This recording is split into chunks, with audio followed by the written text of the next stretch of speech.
Oh, hey y'all, hey, real quick video. I just wanted to say that when I pick my hair colors, also decide and I think about the next step, which is styling. A lot of times I see videos of people getting their hair done, but they'll have a red that they cannot find braiding hair for, or swatches for, or dye for. So that's what I like to do. I like to do all of my research on dyes, but I also like to already kind of decide what hair am I gonna do, and then I go buy that hair. So I go to beauty supply stores, I order stuff online, and then I get it in my hand, and then I'm like, is this really the color that I want? Because once your hair is dyed, those are your options. I remember a long time ago, I wanted my hair green for years, but I could never find the color green that I wanted.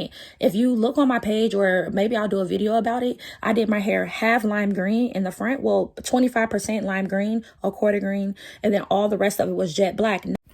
So this is the hairstyle that I was just talking about, and I left the timestamp there, so this was 4 years ago. But basically what I'm trying to say is planning your hairstyles out is like, if you know that you're going to do box braids, then it's smart to look for the box braid hair to see what colors that you can even get, unless you want to get human hair, which is more expensive, and then you'll have to dye your human hair to get your hair braided with that. So that's what I mean by plan your styles ahead. So if you know that you're just going to get a weave or something like that, then your options are easier. But if you know that you want to do certain styles, like, plan ahead. Okay, now back to the original video.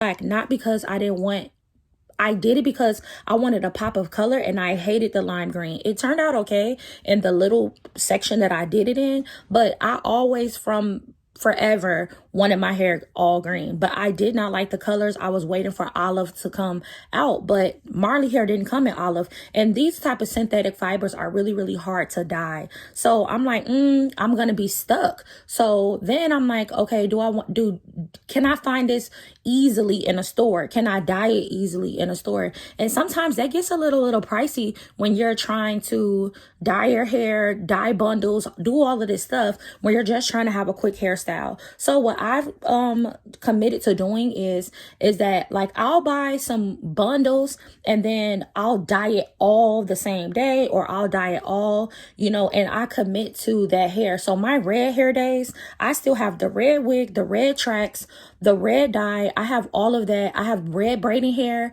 that matched exactly, because what I like to do is I like to go see, like, is there something that I could put in my hair already? So if you know that you're not going to dye your hair, and you know you're not going to pay someone else to dye your hair, that means that you're at the mercy of the dyes and the bundles that are already in the stores, or the websites with the hair, the U-part wigs or whatever that already exists. So if you're not a DIY person, the best thing that you can do when you get your hair dyed, or when you try to dye your own hair, is you go find the hair already. So before I dyed my hair green, I bought 5 or 6 different kind of colored green hair for braiding hair, because I knew I was going to get braids.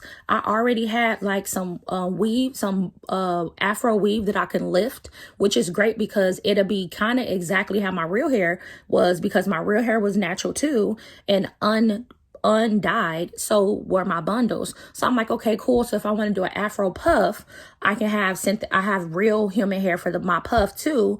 I'll just bleach it as high as I get to my real hair. Then I also was already committed to buying more bundles and dyeing them all. I was buying more bundles than I actually needed, just in case I just want a little piece in my front for a swoop bang, or to just wrap my ponytail real quick. So again, it's not just, oh, I'm just going off on a whim. No, I commit to the hairstyles that I want. So because I do my own hair, this is something that works for me. And if you want to be a switch it up girl, do it. And then also buy a closure and dye your closure, because sometimes when your hair grows out, your dye grows out. This is fresh, okay? When your dye grows out, sometimes you don't want to re-dye your hair. Sometimes you don't have the money. Sometimes you don't have the patience. And sometimes, and that's another thing. Do not do your hair if you're not in the mood for it, because you will mess up. And okay, that's a whole nother video. But again, I am not accidentally stumbling upon these perfect matches and these hairstyles and these additions that I'm adding to my hair. No, I find the hair, and that's my goal. That's my color goal. That way I already know, like, this is the color I'm trying to match. So if you bought $400 worth of bundles, $800, $1,100, $1,300 wigs, dye it, do what you need to do, and the worst case scenario is you're not messing up your real hair, and I hope that helps.